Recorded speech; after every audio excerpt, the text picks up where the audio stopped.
Саламатсыздарбы? Аргумент ТВ каналынын көрүүчүлөрү. Назарыңыздарда Аргумент шоу программасы, аны мен Айгерим Кожобекова алып барам.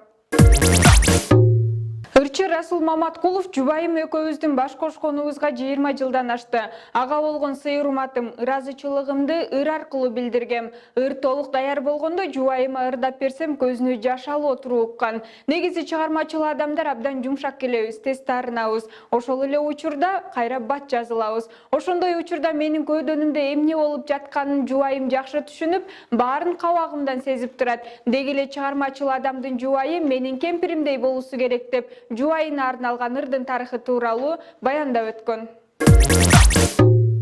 Кеңеш тобу атактуу болгуча көптөгөн кыйынчылыктар, бут тосууларга кабылганын айтып сахнадан кетели. Адамдардын жаман сөзүнөн, ушагынан чарчадык, токтотолу баарын дедик. Бирок жан дүйнөбүз кыйналып жатты. Кантип кетебиз? Күйөрмандарга жетпей калган ырларчы.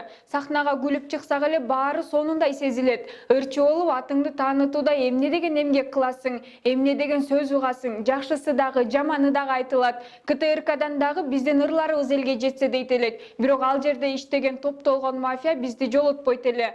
Бут тосуулардан канча ыйладык, бирок аккан арыктан суага берет демекчи, жеңилбедик, артка кайтпадык, алдыга карап кете бердик. Биздин үйдө эч кандай сыйлык, диплом деген жок, бирок өзүбүздү алдап коебуз. Биз күйөрмандардын жүрөгүндөбүз деп. Бар болуңуздар биздин күйөрмандар. Сиздер үчүн жакында жаңы ырларыбызды биринин артынан бирин тартуулайбыз деп калтырышкан.